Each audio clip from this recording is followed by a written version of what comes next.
अस्सलाम वालेकुम, मैं सलमान चीमा और आप देख रहे हैं चीमा व्लॉग्स।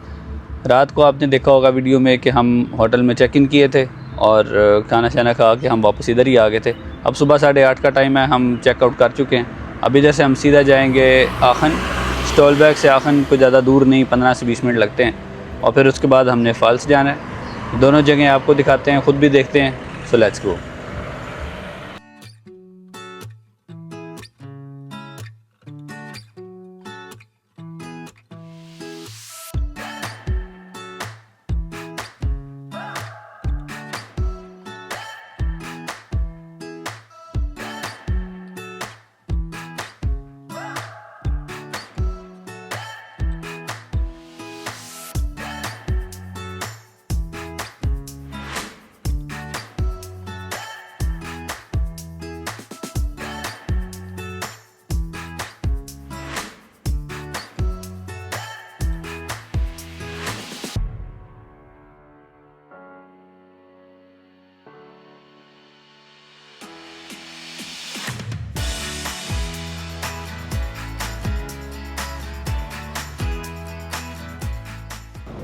इस वक्त हम मौजूद हैं आखन सिटी के अंदर।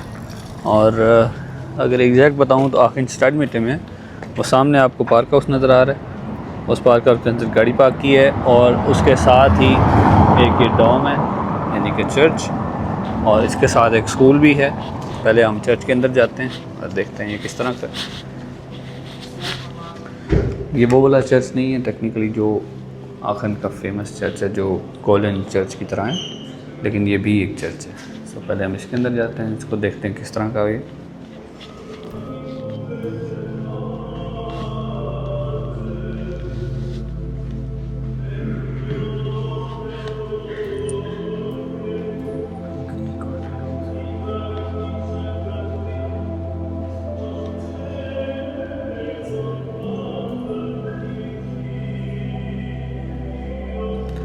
ये जो चर्च है ये ग्रीक ऑर्थोडॉक्स चर्च है। उनका ज़रा पीरियड टाइम हम ज़्यादा ऊँची नहीं बोल सकते।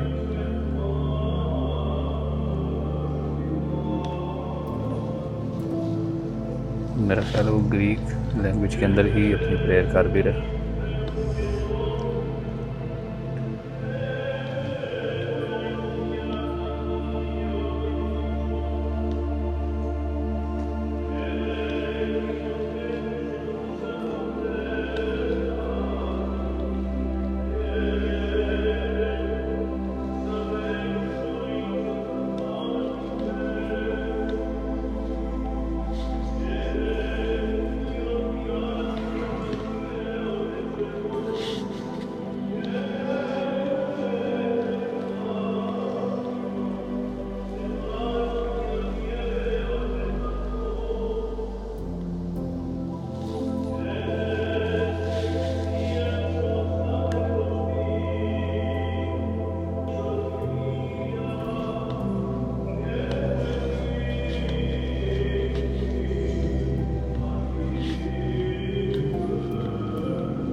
आखन सिटी के अंदर जो एक डिफरेंट चीज़ नज़र आई है वो ये कि हर जितनी भी यहाँ शॉप्स बनी हुई हैं, हर शॉप के ऊपर उन्होंने टाइम लिखा हुआ है कि कितने साल से शॉप यहाँ पे मौजूद है। अब इस दुकान का देखें, 235 ईयर से ये वाली शॉप इस जगह पे है। मुख्तलिफ हैं, जिस तरह अब ये वाली शॉप है, ये 23 ईयर से है, वो नेक्स्ट वाली जो है वो 43 ईयर से यहाँ पे है। हर शॉप पे मैंने यहाँ मेंशन किया, लेकिन ये तो अमेजिंग है। 235 ईयर से ये एक मेडिकल स्टोर है, कापुठे है, ये यहीं पे है। इसी तरह हम आगे जाते हैं तो वो सामने 21 साल से, ये 187 ईयर से, मतलब काफ़ी पुराना सिटी है और ये मार्केट भी काफ़ी पुरानी है।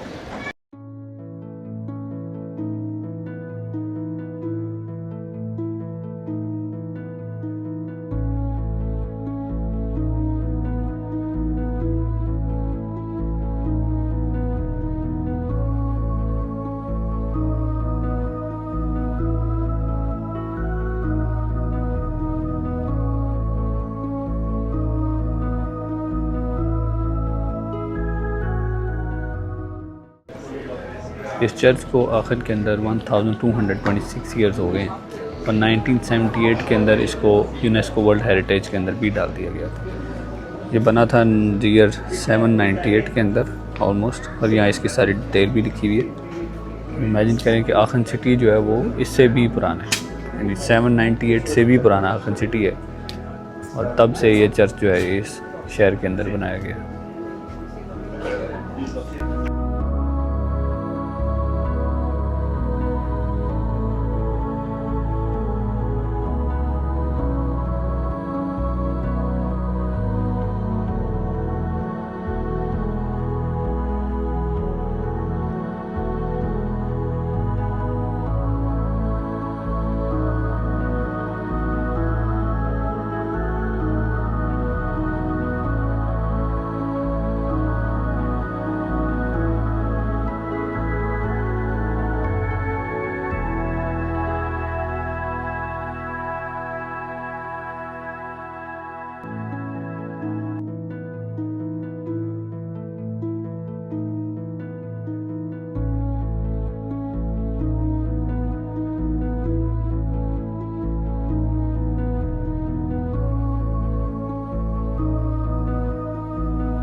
ये जो खूबसूरत चर्च नुमा बिल्डिंग आपको मेरे सामने नज़र आ रही है, ये आखन का गाथ हाउस है। गाथ हाउस मींस आप सिटी हॉल कह सकते हैं, जैसे मैंने आपको बाकी शहरों के भी अक्सर दिखाए हुए हैं। और ये इस शहर का गाथ हाउस है, इसके अंदर सारे काम होते हैं, जैसे सिटी हॉल के अंदर जो भी मामला होते हैं। और रात को इसके अंदर ये सारी लाइट्स चलती हैं, इसके जितने भी पिलर्स बने हुए हैं उनके अंदर लाइटें लगी हुई, और वो लाइट्स इतनी खूबसूरत लगती हैं। रात के सीन्स हमने पिक्चर्स में देखे हैं वो, लेकिन खैर अब तो हम दिन के टाइम आए हुए हैं यहाँ पे, लेकिन वर्थ वॉचिंग है ये। इधर से चेक करें।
इस वक्त हम मौजूद हैं एलिज़न ब्रूनन पे। एलिज़न ब्रूनन जो है वो 19th सेंचुरी में यहाँ बनाया गया था, और ग्रीक कल्चर से इंस्पायर्ड होके। और इसका जो मेन कॉन्सेप्ट था वही था कि एक तो लोग इसकी खूबसूरती देखने आते हैं, ज़्यादा पिलर्स और सारी चीज़ें जिस तरह हिस्टोरिकली डिज़ाइन हुआ है। और सेकंड ये कि इसके अंदर थर्मल स्प्रिंग्स बहुत ज़्यादा हैं, ऐसा देख सकते हैं। इसके फ्रंट पे भी इतने ज़्यादा फाउंटेन्स लगे हुए हैं, इसकी बैक साइड पे भी इसी तरह हैं। और दो ही इसकी मेन वजूहत हैं, एक तो इसका आर्किटेक्चर किस तरह का है, और सेकंड ये कि इसके अंदर थर्मल स्प्रिंग्स हैं जिसकी वजह से लोग यहाँ आते थे और उस चीज़ से फ़ायदा उठाते थे।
अभी हम जिस जगह मौजूद हैं इसको कहते हैं ड्राई लैंडिंग, यानी अगर इंग्लिश में कहें तो 3 लैंड्स पॉइंट। इस जगह पे मेरी बैक साइड पे मैं वहाँ जाके आपको भी दिखाता हूँ। ये अगर हम जर्मनी से यानी आखन से हम फाल्स में एंटर हुए हैं। फाल्स जो है वो नेदरलैंड्स का शहर है, जो पहला आखन के बाद पहला सिटी आता है। उसमें एंटर होते ही आप थोड़ा सा आगे आएँ, जो आपने साथ साथ हमें फॉलो किया अगर, और थोड़ा सा आप आगे आते हैं तो थोड़ी सी पहाड़ी सिलसिला है। थोड़ा सा आप ऐसे राउंड ऊपर आते हैं और फिर ये पॉइंट सबसे पहले आता है। और अब हम वो पॉइंट देखते हैं जाके। इधर बेल्जियम, जर्मनी और नेदरलैंड्स एक पॉइंट पे जो है वो इनके तीनों के पॉइंट्स मिलते हैं। यानी एक पॉइंट बना हुआ है जहाँ पे तीनों मुल्कों की जो है वो हदूद आती हैं अंदर। और अभी हम वहाँ जाते हैं। हम मेरे फ्रंट पे आ गए, मैं वहीं जाता हूँ और वहाँ जाके दिखाता हूँ। वहाँ पे उन्होंने तीनों कंट्रीज़ के फ्लैग्स लगाए हुए हैं, बेल्जियम का, नेदरलैंड्स का और जर्मनी का। वो एक ही पॉइंट बनता है, बाकी सारा जो है इस टाइम नेदरलैंड्स ही चल रहा है।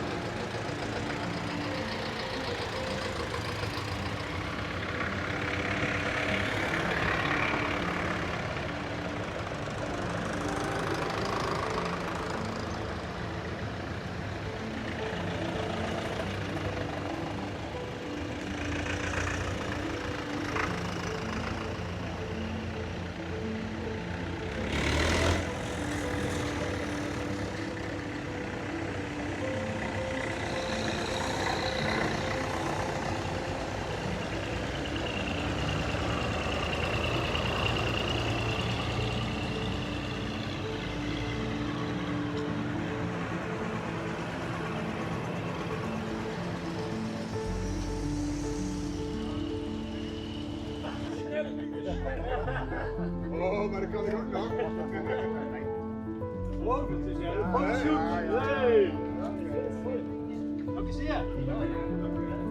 ये सारी साइड जो आप सामने देख रहे हैं ये नेदरलैंड्स के अंदर आती है। जब आप ये लाइन क्रॉस करते हैं, यानी अब मेरा एक पाँव जो है वो बेल्जियम में है और एक नेदरलैंड्स में। ये लाइन सीधी जाती है इधर से। ये जो कॉर्नर बनता है, वो जो पोल सामने आपको नज़र आ रहा है, ये जो वी बनता है, ये वाला वी जिधर अब मैं खड़ा हूँ, ये बनता है नेदरलैंड्स में। लाइन से इधर आ जाएं, ये वाला वी जो है उस अगली लाइन तक, वो सारा एरिया ये सारा बेल्जियम में आ जाएगा। यानी ये पार्किंग और ये सारा एरिया जो है ये सारा बेल्जियम में आ जाएगा। और फिर इधर से जब आप दूसरे एंड पे जाते हैं, यानी उस पोल से अगर हम दूसरी साइड पे जाएं, ये नेदरलैंड्स की लाइन है, यहाँ तक आप नेदरलैंड्स कर लें और ये हम जर्मनी में एंटर हो गए। ये हम जर्मनी में एंटर हो गए। अब ये हम फ्रीली जर्मनी में घूम रहे हैं। ये सारा जर्मनी है, जितना भी फॉरेस्ट एरिया, जितना भी जंगल का एरिया, ये सारा जर्मनी के अंदर आ जाता है। और अगर हम इधर से घूम के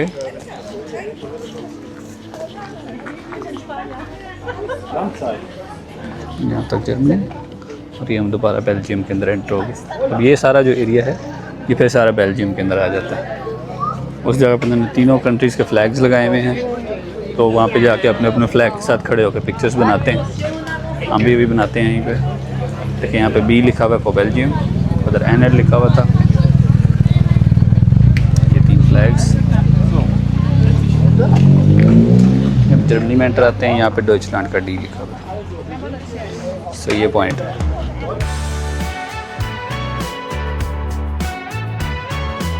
ये मशीन है, अगर आप इसमें 2 यूरो डालते हैं तो ये 0 यूरो का आपको नोट दे देती है। अभी हम इसमें 2 कॉइन एंटर करते हैं यूरो के। इस तरीके से आपने कॉइन ऐड करने हैं। इनको फिर आप पुश करेंगे और ये बटन प्रेस करेंगे और यहाँ से भी नोट निकल आएगा। ये नोट निकला है, दिखाओ जी। 2 यूरो दे के 0 यूरो का नोट। वाह भाई वाह। सो ये था जी ड्राई लैंडिंग। अब हम यहाँ से जाएंगे फॉल्स का जो स्टाडमिटे है, यानी फॉल्स का जो सिटी सेंटर है, उस तरफ जाते हैं। वहाँ पे जाके देखते हैं क्या कुछ है, आपको भी दिखाते हैं। और लेट्स गो।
तो ये था फॉल्स का स्टड मीटर यानी सिटी सेंटर।